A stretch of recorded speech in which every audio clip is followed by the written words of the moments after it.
નમસ્કાર ખેડૂત મિત્રો, જય સિયારામ, જય માતાજી, જય મા મોગલ. આજ આપણે નવી શરૂઆત કરીએ કપાસની પાયામાંથી આપણે ડાયરેક્ટ વાત કરવાની છે આપણે કે કપાસનું આપણે વધારે કઈ રીતે ઉત્પાદન લેવું, કઈ રીતે માવજત કરવી, કપાસની આપણે માવજત કઈ રીતે કરવી એ અનુભવ તમને થોડોક આપું છું મારા વિજ્ઞાનને માધ્યમથી. તો મારું ચેનલનું નામ છે મિત્રો ખેડૂત ભાઈઓ ગુજરાતી ખેડૂત પુત્ર. એ તમે વિડીયો દો એટલે તમને માહિતી બધી ટોટલ મળી જાય. તો કપાસની આપણે વાત કરીએ મિત્રો પાયામાંથી, તો પ્રથમ તો આપણે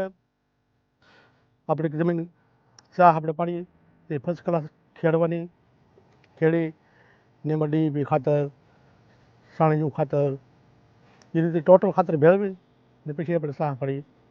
ને એટલું બધું આપણે પ્રમાણમાં દેશી ખાતર ન હોય તો આપણે દેશી ખાતર શાહે ભરવાનું.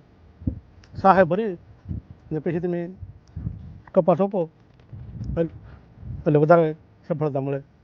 તો પ્રથમ આપણે કેમ કપાસમાં એક ભૂલ પડી ગઈ તો આપણે ઉતારામાં માવજતમાં ભૂલ ઘણી પડી જાય હતી.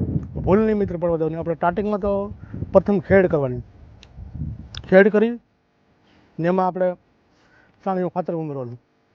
સાણીયું ખાતર ઉમેરી ને તમારે જમીનની અનુકૂળ આવે એવું તમારે બિયારણ પસંદ કરવાનું કે ફલાણા ખેડૂત આ શીખવું કે આ શીખવું.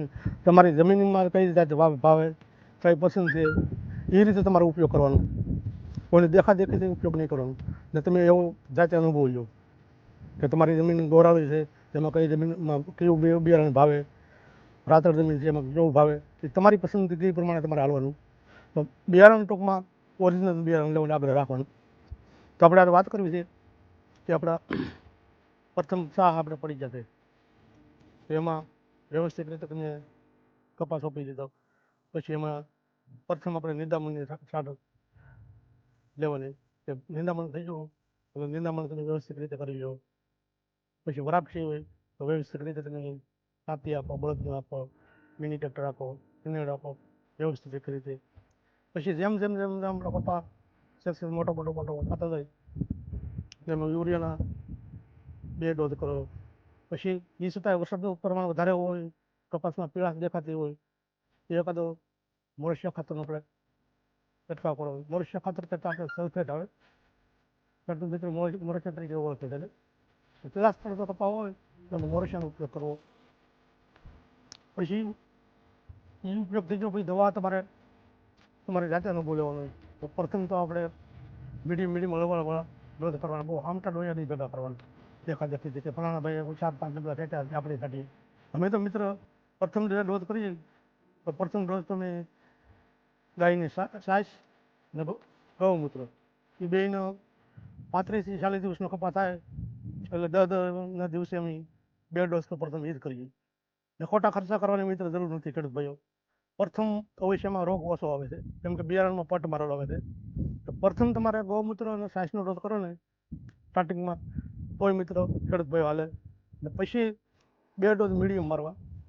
દાખલા તરીકે પ્રોફણો છે, લીમડા સાઈપર છે, મોનોકોટો છે, કે કોલ્ડ છે, એવા 2 પ્રકારની દવા છાંટી ને તમારે છંટકાવ કરવાનો. કેમ કે મીડિયમ સ્ટાર્ટિંગમાં તમે ડોઝ રાખો ને તો તમારા પૈસા ઓછા બગડે ને સ્ટાર્ટિંગમાં રોગ ઓછો હોય એ રીતે ડોઝ કરવાનો. પછી જેમ જેમ કપાસ તમારો મોટો થતો જાય એમ તમારે 1-2 વાર ખાતર વાવવું.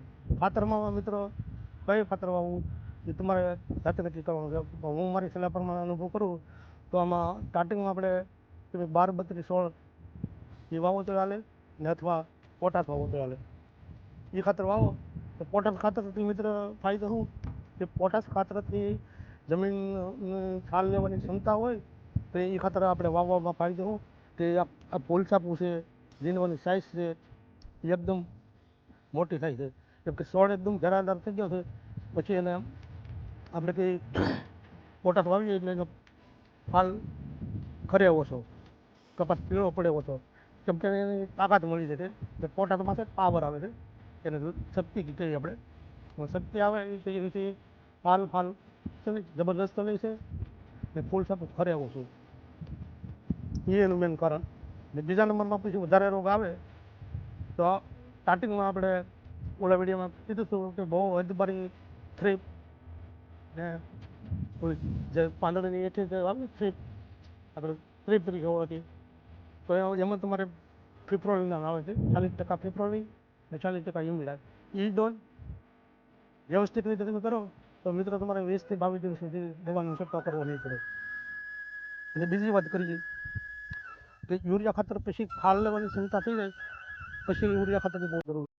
પછી તમે 1 થી 2 વાર આપણે પાળા કરીએ તો એ પાળાની અંદર પોટાશ ખાતર નાખી દો તોય મિત્રો હાલે ને અથવા વાવી ગયો તોય મિત્રો હાલે છે.